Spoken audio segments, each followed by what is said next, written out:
Ryan está fora do jogo de amanhã com edema na coxa. O atacante Hulk tem futuro incerto lá no Atlético Mineiro.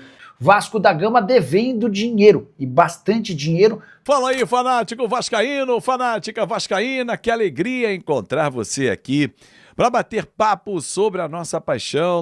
Verratti vai ser o titular, volta o capitão vascaíno diante do Red Bull Bragantino.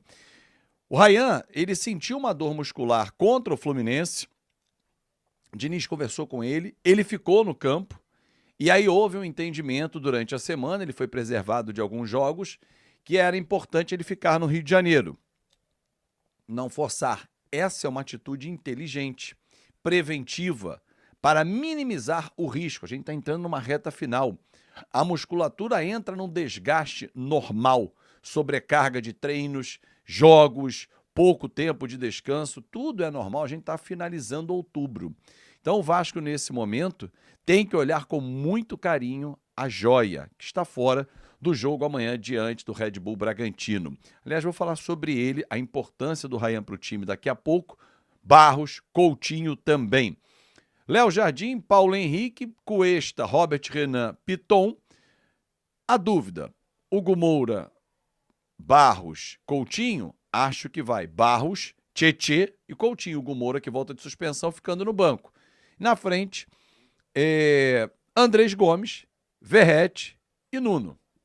Muda um pouco a característica do Vasco, mas é o nosso matador que eu levo a maior fé e acho que amanhã ele já desencanta, show, nhaca, volta a fazer gols e mirar a artilharia do Campeonato Brasileiro. Vamos falar agora aqui sobre ano que vem, porque pode pintar uma oportunidade de mercado aí para o nosso Vasco da Gama, tá? Hulk, o atacante Hulk tem futuro incerto lá no Atlético Mineiro. Em entrevista essa semana, ele disse que não sabe por quanto tempo ainda vai ficar no Galo. Abre aspas aqui para o Hulk. Não sei por quanto tempo eu vou ficar mais, mas assim, enquanto eu estiver aqui, com certeza eu vou estar com muito amor. Fecha aspas. O futuro da carreira de Hulk ganhou força nessa semana, as especulações, na véspera da partida de terça-feira que o Atlético jogou contra o Independente Del Valle.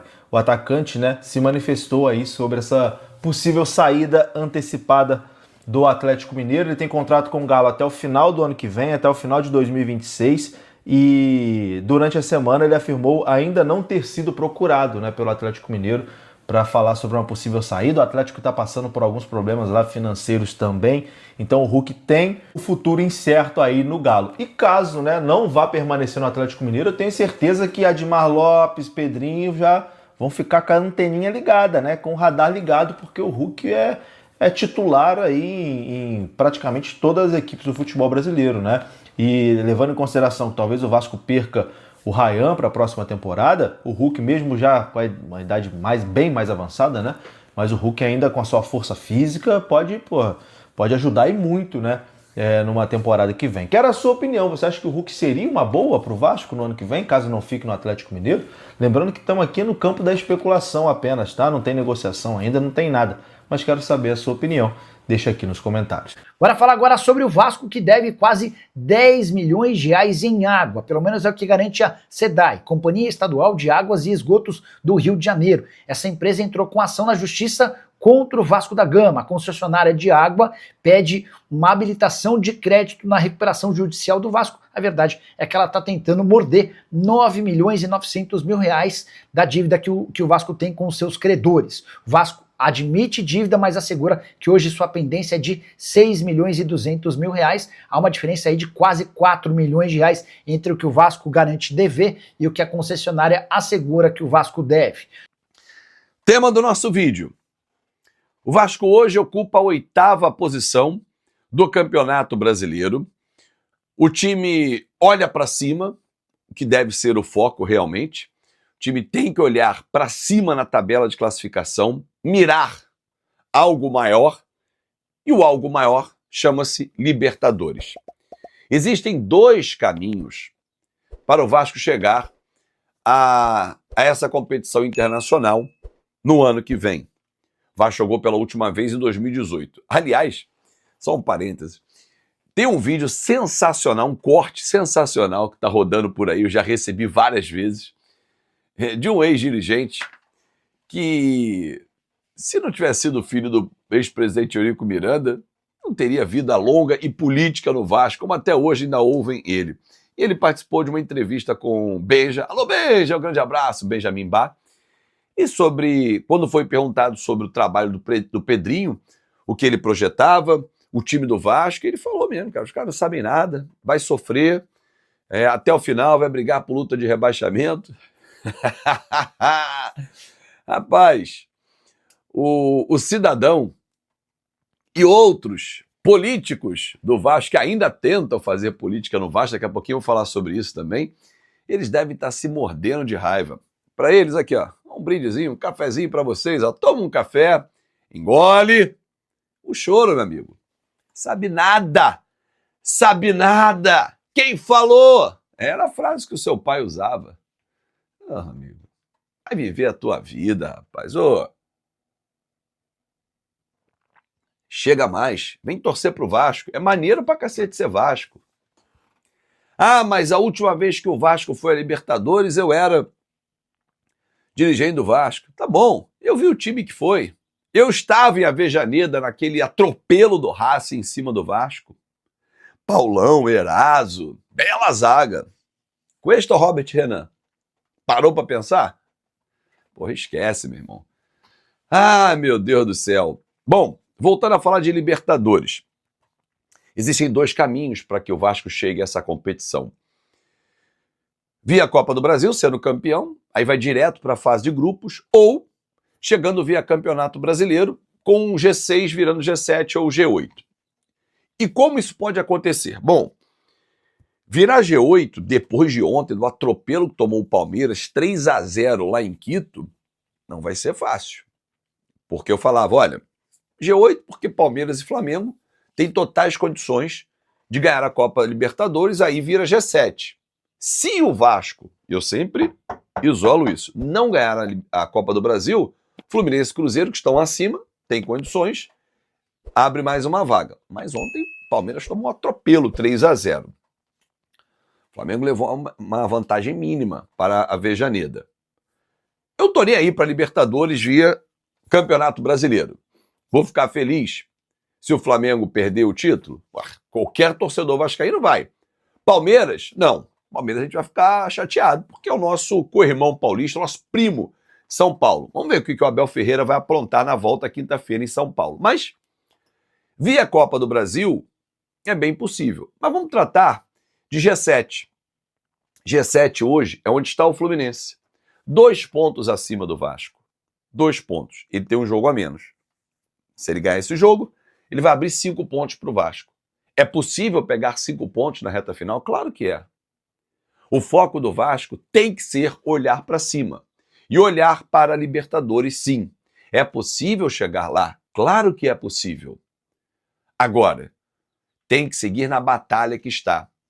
O Vasco tem vencido seus jogos, tem convencido, tem jogado com autoridade e as peças individuais rendido. Ryan está jogando uma enormidade, Coutinho voltou a jogar uma enormidade também, os nossos laterais da mesma forma, a nossa zaga, o volante Barros. Então, assim, o time do Vasco hoje é um outro cenário para que nós possamos ter essa crença em ir para uma Libertadores. Bom, vamos lá com a primeira informação. Ontem, galera do Na Torcida Vascaínos, um abraço ao Léo Lacerda, a Luiz Amadeu, eles trouxeram a seguinte informação: olha, o jogo Vasco e Fluminense, semifinal da Copa do Brasil, vai ser confirmado para o Maracanã. Ontem eu fiz um vídeo aqui exatamente levantando esse tema e disse os prós e contras.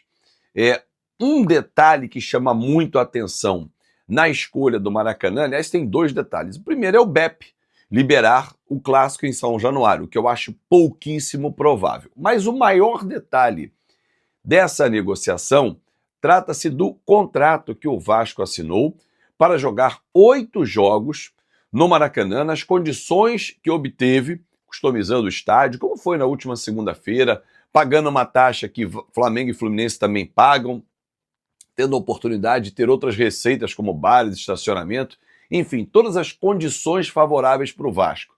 O Vasco vai jogar no lixo esse contrato? Ah, e nos clássicos 50-50. Eu acho que é você deixar dinheiro em cima da mesa. Então, essa realmente é a tendência. A informação do Léo e do Amadeus está certíssima. O Vasco pensou em levar o jogo para São Januário, o próprio Amodeu falou isso depois do sorteio, mas esses detalhes, que são importantíssimos, pesam para que o Vasco jogue no Maracanã. Aliás, a própria final. Seria emblemático jogar uma final de Copa do Brasil, um título para fechar o antigo São Januário antes da reforma? Seria. Tem um lado emocional, um componente emocional, mas realmente vai ser a questão envolvendo o contrato e o futuro, porque o Vasco vai precisar jogar no Maracanã. Que tal? Gostou dessa notícia? Toma mais um cafezinho, então, peraí. Bom, vamos lá, vamos para o segundo tema. Preparação para o jogo com o Bragantino, né? Hoje tem treinamento no CT Moacir Barbosa e o técnico Fernando Diniz, que não vai dirigir o time, né, nessa partida, ele está suspenso. Ele vai manter a formação rápida. Rayan, mais uma vez, comandando o ataque do Vasco. E eu obtive uma informação, não sei se já falei aqui no canal, se não, vou falar ou vou repetir, que no treinamento de sábado e domingo, anteriores ao jogo com o Fluminense, tudo que aconteceu, toda a movimentação que aconteceu dentro da partida foi treinada. Então o time estava totalmente espelhado para enfrentar o Fluminense. Um exemplo era o Coutinho, que tinha que dar o bote lá no Thiago Silva. E ele fez isso durante todo o jogo enquanto esteve em campo. No treinamento era o Lucas Oliveira a referência. Ele é o Thiago Silva, vai lá, dá o bote, atrapalha a saída dele. Então o Fernando Diniz tem treinado exaustivamente para espelhar o jogo. Isso vai acontecer contra o Red Bull Bragantino. Os jogadores já entram em campo sabendo os movimentos, o que tem que fazer, nada é por acaso, o balanço do time, quem entra na equipe já sabe a função. Quando o Rayan está em campo como 9, quando o Verratti entra, o Rayan vai para a ponta, todos já sabem as funções. O Nuno Moreira, que é um jogador que se destaca demais, né, na equipe do Vasco. Então, assim, o treinamento do Vasco é exatamente para espelhar o que é o jogo. E o Hugo Moura volta, mas fica no banco de reservas. O time vai ser o mesmo que começou contra o Fluminense. Que tal? Para fechar o nosso café, ontem conversando com o dirigente do Vasco, perguntei sobre os indiciamentos e tal. Ele falou assim, olha, agora os indiciados, e foram 22, eles têm um prazo que já está correndo, que é de 15 dias ao todo, então agora tem menos, para apresentar a defesa. Quem for conselheiro vai ser julgado pelo Conselho Deliberativo e quem não for vai ser julgado pela diretoria administrativa, ou seja, pelo presidente Pedrinho. Então, se não for conselheiro, o julgamento vai acontecer na diretoria administrativa, tendo como base o indiciamento e o apontamento feito pela comissão de inquérito que levou em consideração tudo que aconteceu na venda para 777 Partners, né? Tudo que envolveu o cenário e as penalidades, que vão de advertência até a exclusão do quadro de sócios. É algo muito mais grave. Advertência e suspensão talvez sejam punições mais aplicáveis nesse momento. Bom, mas claro que tudo depende da complexidade e de caso a caso.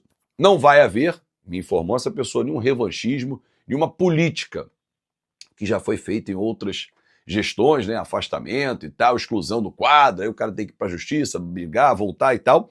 Nesse momento vai ser feito dentro da penalidade possível. Se o Pedrinho gosta ou não da pessoa, isso não vai entrar em questão numa decisão. Hora de falar sobre o Vasco da Gama, com excelente novidade envolvendo o Rayan. Admar Lopes, o executivo de futebol do Vasco, entende que o acordo para a extensão do contrato do Rayan está prestes a ser oficializado. O vínculo atual se encerra em dezembro de 2026, até por isso a pressa. Para evitar qualquer possibilidade de o Rayan, a partir da metade do ano que vem, assinar um pré-contrato deixando o Cruz Maltino de graça, seria um grande tiro no pé, até porque o Vasco projeta faturar cerca de 30 milhões de euros, uma das maiores vendas do futebol brasileiro nos últimos tempos. Abre aspas para o executivo de futebol do Vasco, as conversas estão avançadas e as coisas correm bem, tanto com a família quanto com os agentes e também com o jogador. Estamos confiantes que nas próximas semanas ou até no final do ano vamos conseguir fazer essa renovação, porque é também o desejo do jogador. O que se dá para dizer é que o Ryan vai ter direito a um belo reajuste salarial, passando a figurar entre os mais bem pagos do elenco, só atrás do Felipe Coutinho, que ganha R$1,5 milhão mensais. Contrato que se encerra em 26 deve ser prorrogado até 2028. A grande pergunta é, o Vasco vai precisar conceder mais um percentual ao atleta? O Vasco não tem divulgado sobre o atual percentual que detém em relação ao Ryan, eram 90% em 2023. Hoje especula-se que sejam apenas 70%. Só para completar a curiosidade geral no Vasco, para saber se o Ryan vai estar entre os convocados na lista da seleção brasileira de Carlo Ancelotti em 3 de novembro. Fala galera, beleza? Mais um vídeo novo pra vocês, já dá aquela moral, deixe seu like, compartilhe, já comenta aí embaixo, se inscreve no canal e também ative o sininho de notificação, hein, pra não perder nada, porque aqui tem vídeo novo todos os dias. Forte abraço galera, fui!